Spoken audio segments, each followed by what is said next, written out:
অসমত প্ৰতি বছৰে এটা বস্তুৱে দেখা দিয়ে সেয়া হৈছে বানপানী কেতিয়াবা ভয়ানক ৰূপত আহে কেতিয়াবা আংশিক ভয়ানক ৰূপত আহে এই বানপানীৰ সৈতে আমি যুঁজি হাইৰাণ হৈ পৰিছোঁ সেয়ে বহু বিশেষজ্ঞই কয় যে অসমত এটা ব্ৰহ্মপুত্ৰৰ সৈতে যুঁজি লাভ নাই মথাউৰি নিৰ্মাণ কৰি এনেকৈ লাভ নাই বৰঞ্চ ব্ৰহ্মপুত্ৰৰ সৈতে সহঅৱস্থান কৰিব লাগে অৰ্থাৎ ব্ৰহ্মপুত্ৰ আহিবই বানপানীৰ সময়ত আমি কেনেকৈ থাকিব পাৰিম তাৰ ব্যৱস্থা গ্ৰহণ কৰিব লাগে কাগজে পত্ৰই লিখা হয় বিশেষজ্ঞই বিভিন্ন সভাত এনে মন্তব্য দিয়ে কিন্তু কাৰ্যত সেয়া কেতিয়াও কাৰ্যকৰী হোৱা নাই বা কৰিবলৈ কোনো চেষ্টা চলোৱা নাই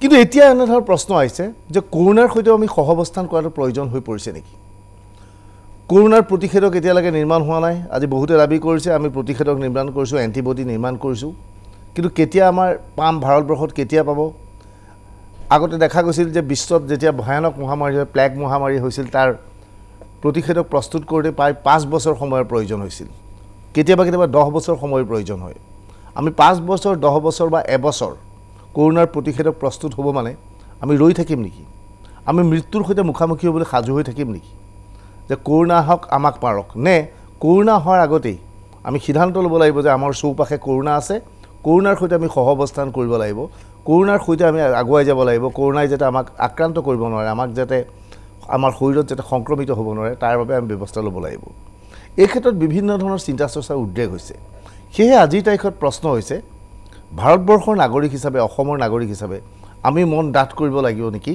যে আমি কৰোনাৰ সৈতে সহঅৱস্থান কৰিবলৈ সাজু আছোঁ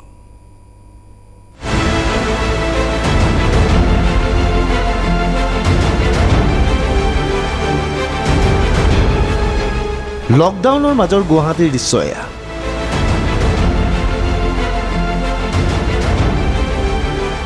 এয়া কোনো ফাইল ফটো নহয় যোৱা 2টা দিনৰ গুৱাহাটী মহানগৰীৰ বিভিন্ন প্ৰান্তৰ দৃশ্য এয়া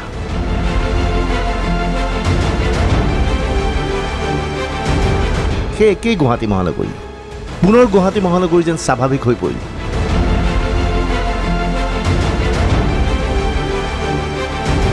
ৰাজপথত যান-জঁট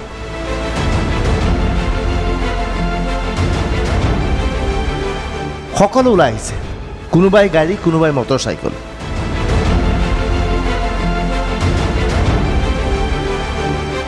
বিস্কুটৰ পেকেট এটা ঘৰৰ কাষৰ দোকানখনতো ক্ৰয় কৰিব পৰা যায় যদিও গাড়ীখন বা মটৰচাইকেল লৈ ওলাই আহিছে GS ৰোডলৈ উদ্দেশ্য এটা বিস্কুটৰ পেকেট ক্ৰয়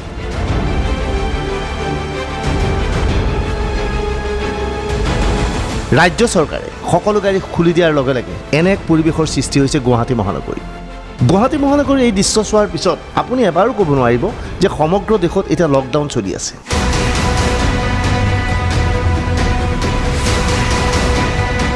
লকডাউন কিয় চলি আছে হয়তো আপুনি পাহৰি পেলাইছে কৰোনা নামৰ এটা মাৰাত্মক ভাইৰাছে সমগ্ৰ বিশ্বক কঁপাই তোলাৰ পিছত এতিয়া ভাৰতত যে সন্ত্ৰাসৰ সৃষ্টি কৰিছে সেই কথা হয়তো আপুনি পাহৰি পেলাইছে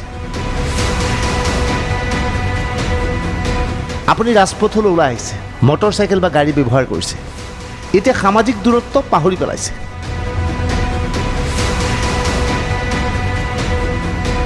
কোনো ধৰণৰ সামাজিক দূৰত্ব নাই এই মানুহসকলৰ মাজৰে কাৰোবাৰ শৰীৰত যদি কৰোনা ভাইৰাছ আছে তেনেহ'লে কি অৱস্থা হৈছে আপুনি কল্পনা কৰক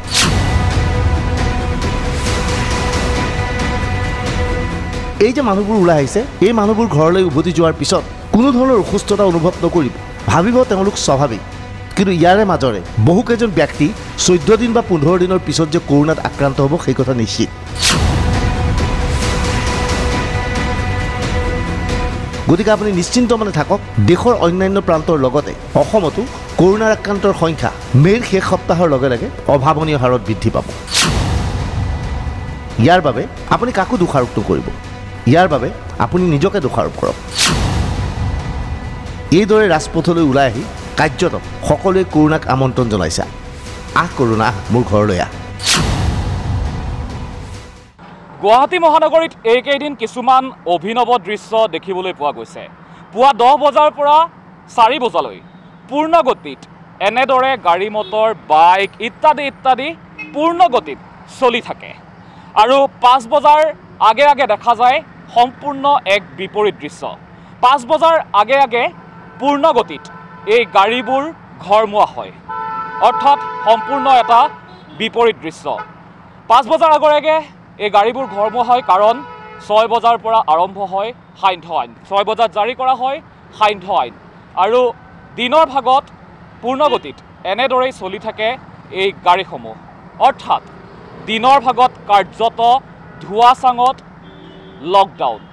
দিনৰ ভাগত এনেকুৱা লাগে লকডাউন নাই, স্বাভাৱিক অৱস্থা ঘূৰি আহিছে মহানগৰীলৈ, কিন্তু ৰাতিৰ ভাগত এনেকুৱা লাগে লকডাউন চলি আছে। আপুনি এটা কথা ক'ব পাৰে, দিনৰ ভাগত ধুবাংবাং আৰু ৰাতি হ'লে লকডাউন। কেৱল অসমতেই নহয়, সমগ্ৰ দেশত একেই অৱস্থা। ৰেল চলাচল আৰম্ভ হৈছে, বিভিন্ন ৰাজ্যৰ পৰা বিভিন্ন ৰাজ্যলৈ শ্ৰমিকসকলক এই ৰেলত লৈ অনা হৈছে। গুজৰাট, তামিলনাডু, অন্ধ্ৰপ্ৰদেশ, ছত্তীশগড়, ঝাৰখণ্ড, বিহাৰ আদি সকলোতে একেই দৃশ্য। এই ৰেলত ইখন ৰাজ্যৰ পৰা সিখন ৰাজ্যলৈ মানুহ অহা যোৱা কৰিছে। এই দৃশ্যবোৰ দেখিলে আপুনি এবাৰো ভাবিব নোৱাৰিব দেশত এতিয়া চলি আছে লকডাউন।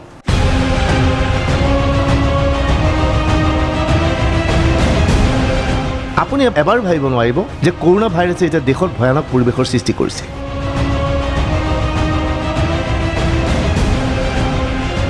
দেশবাসীয়ে পাহৰি গ'ল লকডাউন।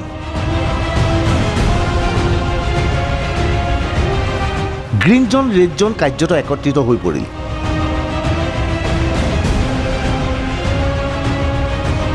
ৰাজপথলৈ ওলাই আহিল হাজাৰ হাজাৰ লোক।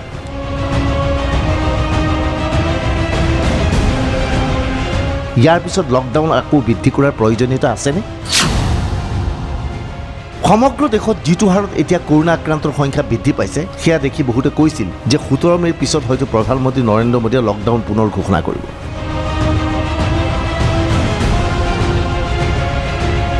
এনে অৱস্থাত যদিহে লকডাউন বৃদ্ধি কৰা হয়, কাৰ্যত সেই লকডাউন বৃদ্ধি কৰা নকৰা একেই কথা। এইবাৰ নতুন দিল্লীৰ ৰাজপথলৈ চাওক, ক্ৰমাৎ তৃতীয় দিনৰ বাবে এনে দৃশ্য দেখা গৈছে।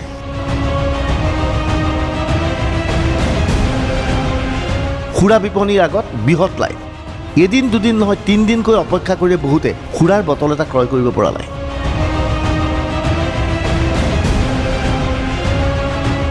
দিল্লীৰ পৰিৱেশ অসমতকৈ পৃথক। অসমত গলিয়ে গলিয়ে সুৰাৰ বিপণী পোৱা যায়, কিন্তু দিল্লীত বৃহৎ অঞ্চলৰ মাজত থাকে এখন সুৰাৰ বিপণী অথবা ঠেকা।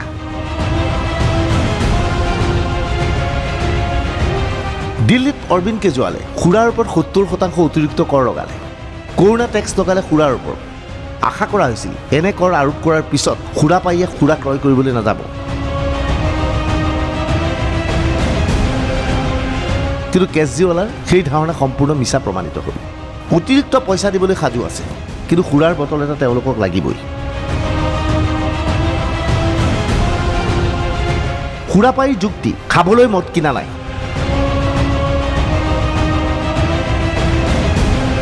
বৰঞ্চ অতিৰিক্ত কৰ দি কেজৰিৱালক সহায় কৰিবলৈ মদ ক্ৰয়। हम तो जनाब केजरीवाल जी की मदद करने आए हैं, शराब लेने तो आए नहीं। केजरीवाल जी घर भरने आए हैं हम 70% फालतू देके।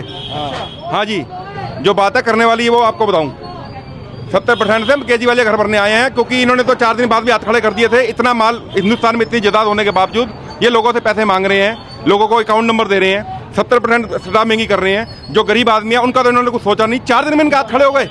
ये कोरोना का बहुत भयंकर इंजाम निकलेगा, इसी महीने में देख लेना आप। बहुत भयानक अंजाम निकलेगा हिंदुस्तान के ऊपर। 70% महंगी होने के बाद भी शराब लेने आए हैं। मैं कह रहा हूँ बिल्कुल लेने आए हैं। मैं तो कह रहा हूँ हम तो केजरीवाल तो शराब पीने आए ही नहीं, हम तो केजरीवाल जी की मदद करने आए हैं। इनके हाथ खड़े हो गए एक महीना 40 दिन में टोटल में। तो उनका तो कहना भी है कि मतलब जो सरकारी खजाना बिल्कुल खत्म हो चुका है शराब से। भाई साहब, अगर खजाना खत्म हो गया तो जो आम जनता है उनका क्या हाल होगा? इसका अंजाम कौन भुगतेगा? ये बहुत भयानक अंजाम निकलने वाला है इस महीने में। अगला महीना तो बहुत, आप देखोगे नहीं देखोगे, हम देखें नहीं, हमें पता ही नहीं। लेकिन लोग 50-10 हज़ार की शराब खरीद रहे हैं। तो मैं तो कह रहा हूँ जनाब, लोग शराब पीने तो आए नहीं, ये तो केजरीवाल जी घर भरने आए हैं। 70% का कोई ताल्लुक बनता था तेज करने का। पहली बात तो लॉकडाउन खोलने का ये बंदा नहीं था, ये जो इन्होंने खोला शराब के लिए, इनको खोलना नहीं चाहिए था। क्या आवश्यकता आ गई थी इनको खोलने की? इतनी कौन सी आवश्यकता आ गई थी? लोन ले लेते किसी बैंक से, बाहर वर्ल्ड बैंक से लोन ले लेते। इनको तनख्वाह की पड़ गई, इनको सब कुछ पड़ गया, इनको आम जनता की नहीं पड़ी। সমগ্ৰ দেশৰ পৰিৱেশ পৰিস্থিতি দেখি এটা কথা স্পষ্ট হৈ পৰিছে, বিশ্বৰ অন্যান্য প্ৰান্তৰ তুলনাত ভাৰতৰ মানুহ যথেষ্ট সচেতন নহয়। কৰোনাৰ সংখ্যা আন দেশৰ তুলনাত দেশত বৃদ্ধি নোপোৱাৰ বাবে সকলোৱে প্ৰধানমন্ত্ৰী নৰেন্দ্ৰ মোদীৰ নীতিক বাহবা দিছিল।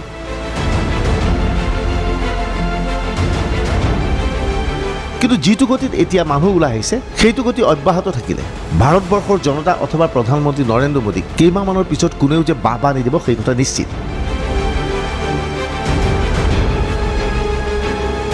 এইখিনি সময়তে দিল্লীৰ মুখ্যমন্ত্ৰী অৰবিন্দ কেজৰিৱালে তাৎপৰ্যপূৰ্ণ বক্তব্য আগবঢ়াইছে। গ্ৰীণ জোন যিকোনো মুহূৰ্তত ৰেড জোনলৈ পৰিণত হ'ব।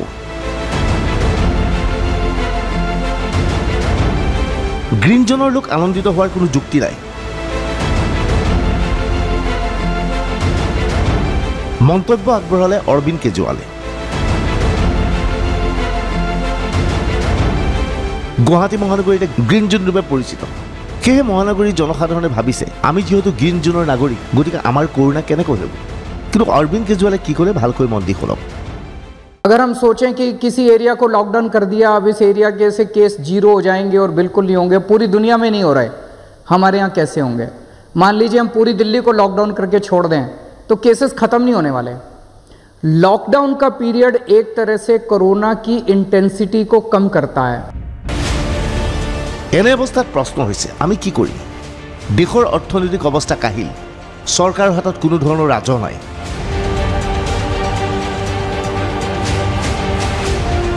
ৰাজ্য চৰকাৰসমূহে ইয়াৰ সুযোগ লৈ সুৰাৰ ওপৰত অতিৰিক্ত কৰ আৰোপ কৰিছে, পেট্ৰল ডিজেলৰ মূল্য বৃদ্ধি কৰিছে।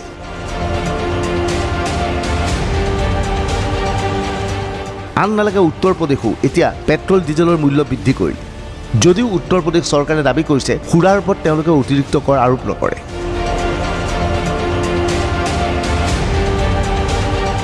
আনকি কেন্দ্ৰীয় চৰকাৰে এই সংকট কালত পেট্ৰল ডিজেলৰ ওপৰত অতিৰিক্ত কৰ আৰোপ কৰিলে। অৰ্থাৎ চৰকাৰৰ এতিয়া একমাত্ৰ সম্বল সুৰাৰ বিপণী আৰু পেট্ৰল ডিজেল।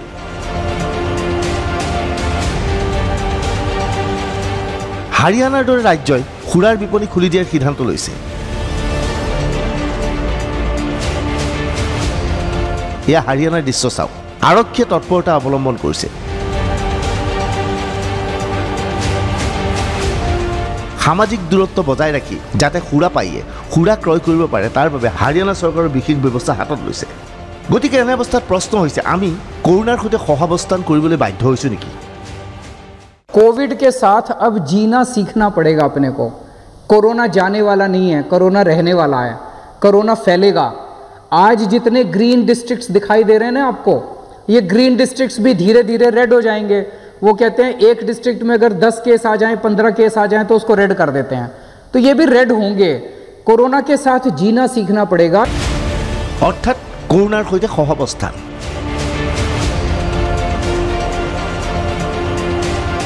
কৰোনা থাকিবই। কৰোনাৰ বেজী প্ৰস্তুত নোহোৱা পৰ্যন্ত কৰোনা আমাৰ কাষত আছে বুলি ভাবি আমি যুঁজ কৰিব লাগিব। হয়তো ইয়াৰ ফলত আমাৰ মাজৰে বহুতে কৰোনাৰ বাবে মৃত্যুমুখত পৰিব পাৰে। ভগৱানে কৰক এয়া সত্য প্ৰমাণিত নহয়।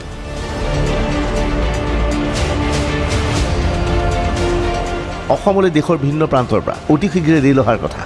এই ৰেলত আবদ্ধ লোকসকলক লৈ অনাৰ কথা।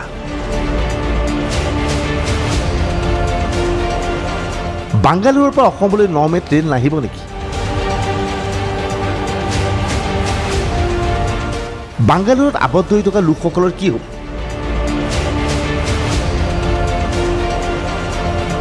9 মে'ত বাংগালুৰুৰ পৰা এখন ৰেল অহাৰ কথা আছিল গুৱাহাটীলৈ। কিন্তু বুধবাৰৰ দিনটোত কৰ্ণাটকৰ মুখ্যমন্ত্ৰী BS য়েডিয়ুৰাপ্পাই ৰাজ্যৰ পৰা আন ৰাজ্যলৈ ৰেল প্ৰেৰণ নকৰাৰ সিদ্ধান্তৰ কথা ঘোষণা কৰে। য়েডিয়ুৰাপ্পাৰ মতে কৰ্ণাটকত আবদ্ধ হৈ থকা সকলো শ্ৰেণীৰ শ্ৰমিকক চৰকাৰৰ ফালৰ পৰা সাহায্য প্ৰদান কৰা হ'ব। 15.80 lakh registered building workers in the state. Government has already transferred about 2,000 to the bank account of 11.80 lakh building workers through DBT. Action has already been initiated to transfer 2,000 to the accounts of the remaining 4 lakh construction workers soon after verifying beneficiaries' bank account details. In addition to this, government has decided to transfer additional amount of rupees 3,000 to building workers through DBT. The above compensation benefit কিন্তু বাস্তৱ সত্যটো হ'ল বেংগালুৰুত কেৱল অসমৰ শ্ৰমিকেই নাই, বিভিন্ন প্ৰতিষ্ঠানত কৰ্মৰত নিৰাপত্তাৰক্ষী তথা সৰু সুৰা কৰ্মচাৰী আছে। এই প্ৰতিষ্ঠানসমূহ বন্ধ হৈ পৰাৰ ফলত এওঁলোক সাংঘাতিক সংকটত পৰিছে। কিন্তু এই লোকসকলক কেনেকৈ অনা হ'ব? এই লোকসকল অহাৰ লগে লগে ৰাজ্যত আকৌ কৰোণা বিয়পি পৰিব নেকি? বা এই লোকসকলক কোৱাৰেণ্টাইনত ক'ত ৰখা হ'ব তাক লৈ প্ৰশ্নৰ সৃষ্টি হৈছে।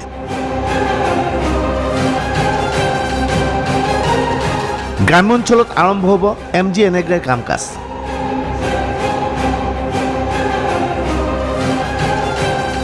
কৰোণাৰ মাজতো সিদ্ধান্ত লৈছে চৰকাৰে।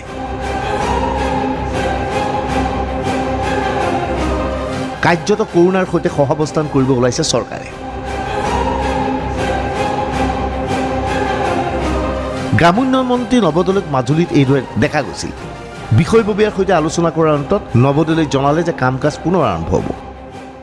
বিশেষকৈ আপোনালোকে জানিছে যে কি আমি যিখিনি সেউজ জিলাসমূহত এতিয়া MGNREGAৰ কামখিনি আৰম্ভ কৰাৰ কাৰণে ব্যৱস্থা গ্ৰহণ কৰিছোঁ। সামাজিক দূৰত্ব বজাই ৰাখি মাস্ক পৰিধান কৰি কিছুমান যিখিনি আমাৰ স্বাস্থ্য বিভাগে নীতি নিৰ্ধাৰণ কৰি দিছে সকলো নীতি নিৰ্ধাৰণ ৰাখি নিয়মৰ ভিত্তিত কামখিনি আৰম্ভ কৰাৰ বাবে ইতিমধ্যে ব্যৱস্থা গ্ৰহণ কৰিছোঁ। আৰু য'ত এনেকৈ কৃষিপান প্ৰয়োজন হৈ আছে, য'ত কিছুমান কালভাৰ কিছুমান ড্ৰেইনেজৰ কাম চলি আছিলে, COVID-19 এই লকডাউনৰ কাৰণে বন্ধ হৈ আছিলে, এই কামখিনি সম্পূৰ্ণ কৰাৰ বাবে ইতিমধ্যে আমি পৰামৰ্শ পালোঁ। এনে অৱস্থাত প্ৰশ্ন হৈছে আমাৰ বিকল্প কি? আমি ঘৰৰ ভিতৰত সদায় আবদ্ধ হৈ থকাটো সম্ভৱপৰনে? কেন্দ্ৰই ঘনে ঘনে লকডাউন ঘোষণা কৰি দেশৰ অৰ্থনৈতিক অৱস্থা শেষ কৰি তুলিবনে?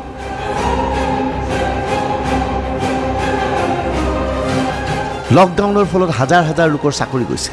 কেন্দ্ৰীয় চৰকাৰৰ এটা সংস্থাৰ প্ৰতিবেদন মতে লকডাউনৰ ফলত নিবনুৱাৰ সংখ্যা প্ৰায় 25% বৃদ্ধি পোৱাৰ সম্ভাৱনাই দেখা দিছে।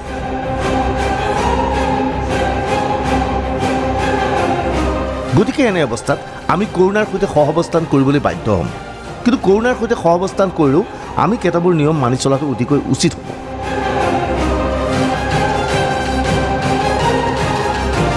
কৰোণাৰ সৈতে সহাৱস্থানৰ উপায়: 1. মাস্ক অথবা গামোচাৰ ব্যৱহাৰ। 2. সামাজিক দূৰত্ব মানি চলক। 3. চেনিটাইজাৰ ব্যৱহাৰ কৰক। 4. ঘনে ঘনে হাত ধোৱাৰ অভ্যাস কৰক। 5. থু পেলোৱাৰ পৰা বিৰত থাকক। 6. ঘৰৰ পৰা কাম কৰাৰ চেষ্টা কৰক। 7. ভিডিঅ' কনফাৰেন্স ব্যৱহাৰ কৰক। 8. প্ৰতিৰোধ ক্ষমতা বৃদ্ধিৰ চেষ্টা কৰক। 9. জনসমাগমৰ পৰা বিৰত থাকক। 10. জীৱনশৈলী সলনি কৰক। কিন্তু এয়া আমাৰ বাবে সম্ভৱপৰনে? ঘনে ঘনে আমি হাত ধুই কৰোণাৰ সৈতে সংগ্ৰাম কৰিব পাৰিমনে?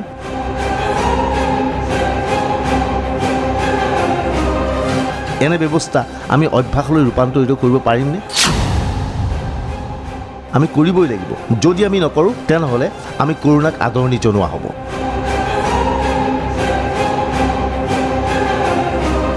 Bureau' report DY365।